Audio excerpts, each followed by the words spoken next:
Are you considering relocating to Clarksville, Tennessee? Well, stay tuned because I've got 10 things you should probably know before moving here.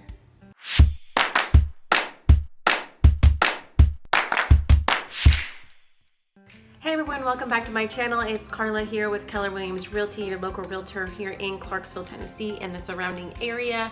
And I wanted to make a video about some real tips, some actual real talk about living here and what it's like, so you can get a better idea of what to expect, the reality of it, and have realistic expectations when coming here. So let's get right into it. And make sure you watch this video towards the end where I save one of my favorite tips for last. Okay, so since I am a realtor, tip number one, let's talk about housing. So most of us know about the housing craziness for the past year and a half or so. It's been very much a seller's market and very low inventory, which have been driving up prices and having bidding wars. In the past few months, we have seen a softening of the market, a shift a little bit to where we are having more inventory. We have 465 houses on the market right now as of today, which is mid-September, as opposed to say a few months ago, we were under 200, we're about 190 or so houses on the market. So things are improving, but it's still considered a seller's market. So if you're looking to buy, still be prepared to bring your A game. And of course, your realtor will help walk you through strategy and give you tips to be successful in this market, regardless if you're looking to sell or buy. And of course, I can always help you with that. So tip number two, Clarksville is known for being a big little town.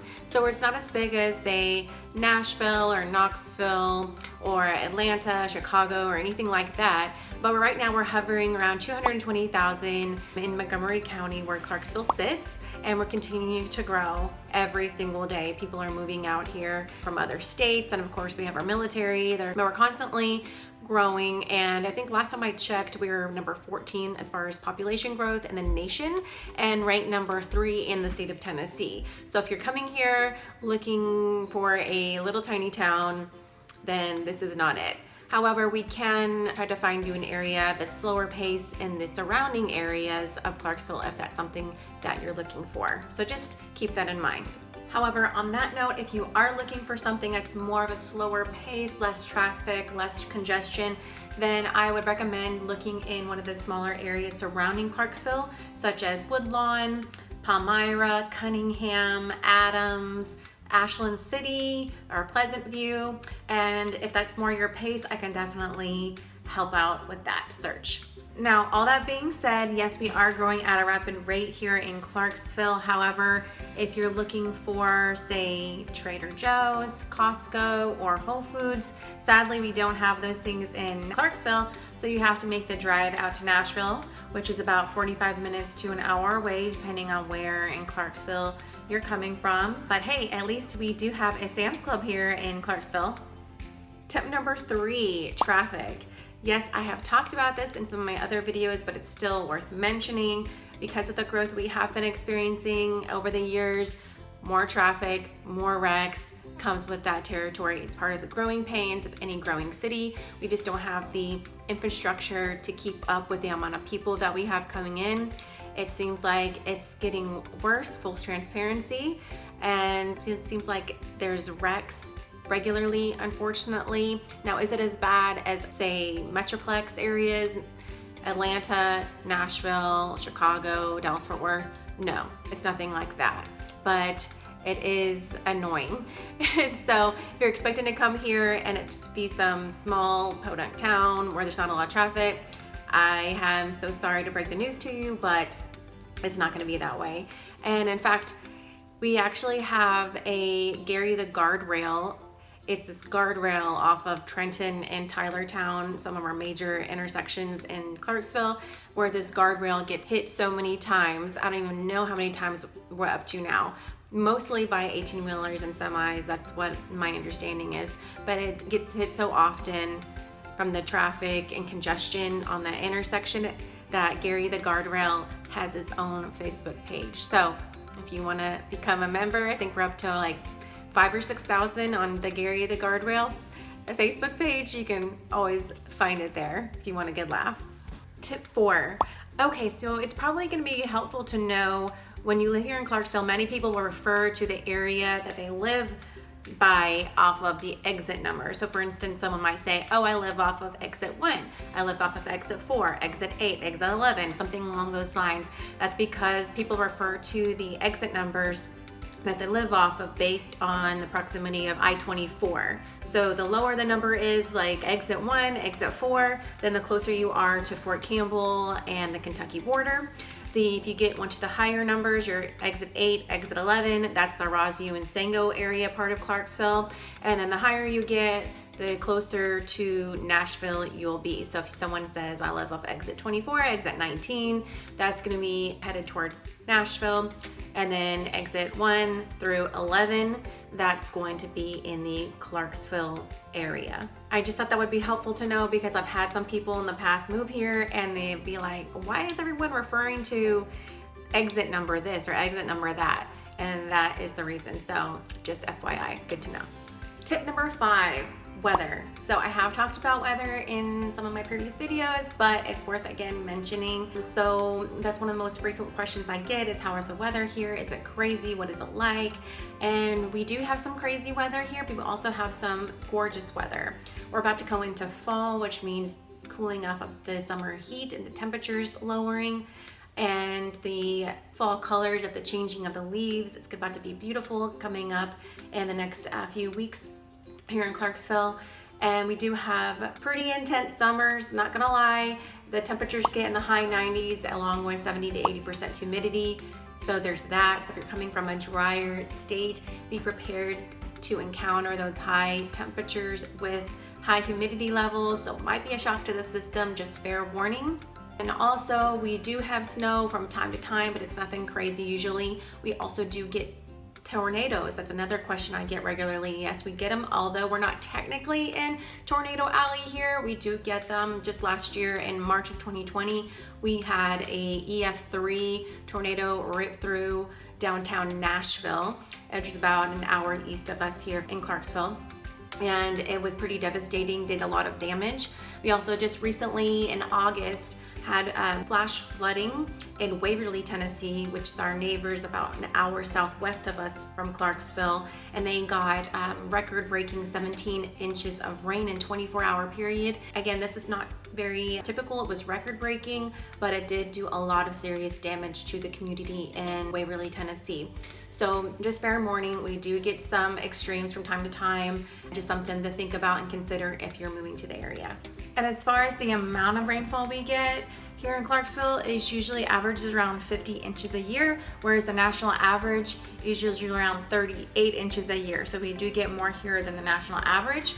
And the highest month for rainfall is usually in February, whereas our lowest month for rainfall is actually in September, so this month. As far as tornado season goes, the most prevalent time for tornadoes are gonna be usually between March and May every year. So just so you know, FYI.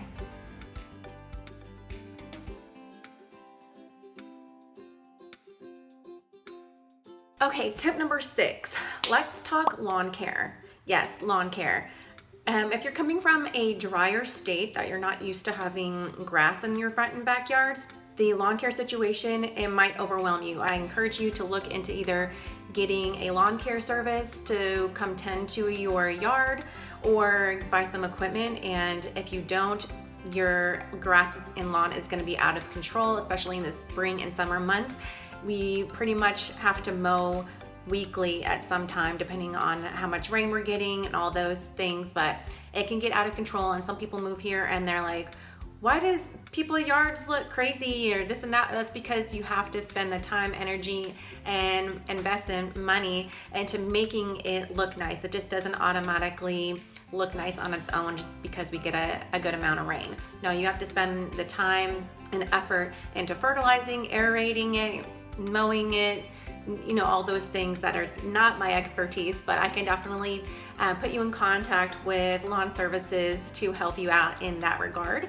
But just something to think about. A lot of people don't realize that until they get here, that it's gonna be a pretty big chore that maybe they weren't used to before. Okay, and on that note, since we are talking about lawns, I thought it'd be worth mentioning, because I do get questions about this also. Carla, what are those long black pipe looking things in people's yards? They're just gutter extenders.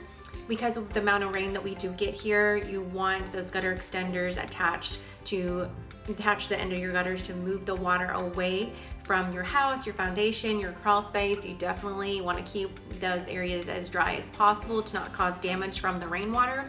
And you can get them at your local Lowe's or Home Depot, but you will see that here frequently in people's yards. And if you don't know what they are, now you know. But if you find them unsightly or you don't want them to be just hanging out sitting in your flower beds, you can always bury those in the ground or hire a lawn care service to take care of that for you. Okay, tip number 7, allergies. If you are prone to seasonal allergies, then that might be a concern if you are moving here. Just something to consider. We do have beautiful trees here, beautiful state. However, all the things flying in the air from the trees, the grass, the pollen, the mold that is in the air from the humidity and water and rain, those are all factors that affect people's seasonal allergies big time here. Even if you are not quote unquote prone to allergies, I would still recommend coming for a few days, a weekend, see how your body reacts to the area. I've had people come from different states that are not necessarily prone to allergies, and they get here and they show up to the office or to see a house, and they have their sunglasses on the entire time because their eyes are red, they're swollen. It's a whole thing, it's a situation. But anyway, just something to consider if you are moving here and you are prone to allergies. Tip number 8, bugs. Yes, let's talk about bugs for a second. Here in Tennessee, we have a lot of them, and they are huge and they are flying through the air all the time. So just be prepared for that. I promise you'll get used to it. It's fine. Just get you a screen and porch, some bug spray, a good pest control service, you'll be fine. But the mosquitoes, cicadas, ticks, June bugs, Japanese beetles, stink bugs, the household common fly, gnats, we have it all and then some. But like I said, just get you a good pest control company to come out and do their thing, screen and porch, and get your tea or your beverage of choice and enjoy the beautiful warm summer nights.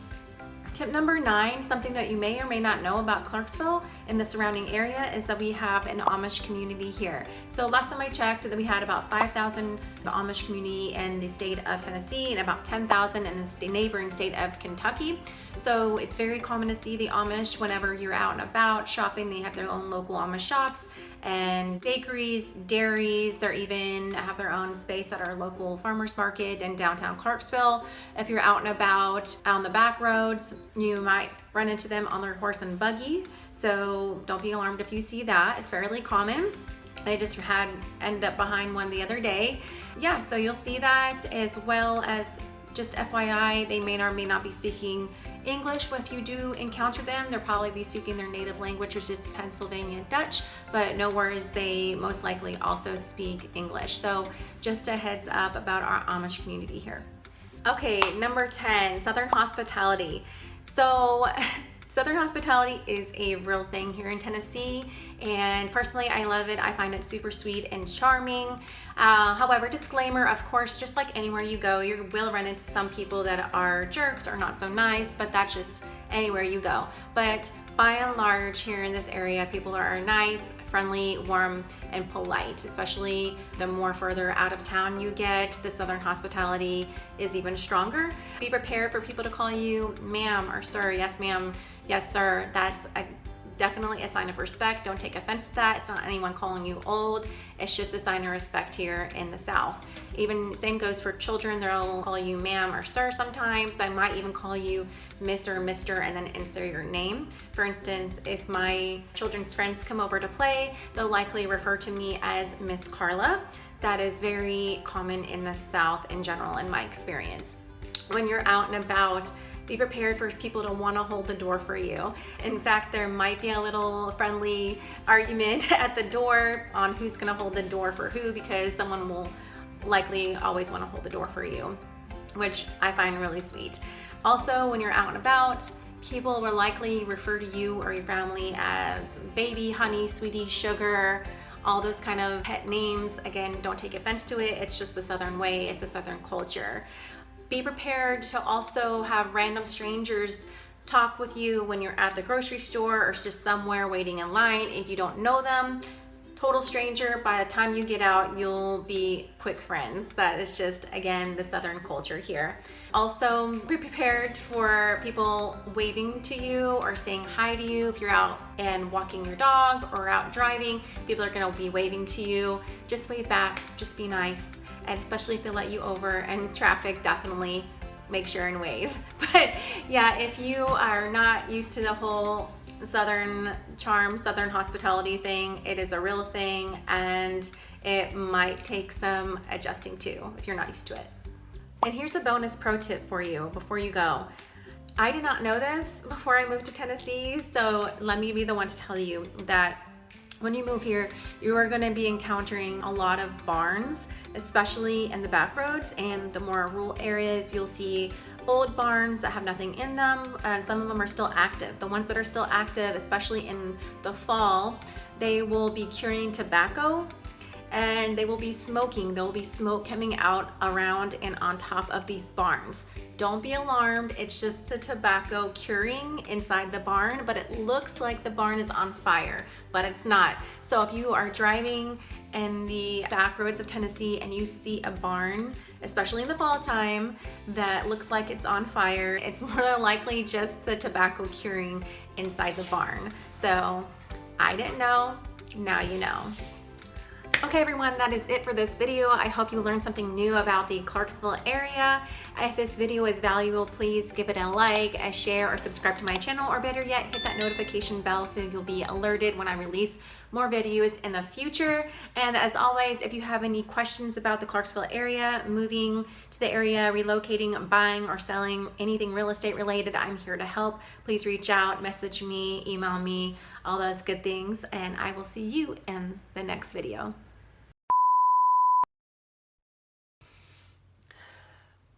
Okay, last but not least, what? Tip number, what? Adrian, can you shut your door? I'm recording. Say hi. He just woke up. Say hi, gato. Say hi.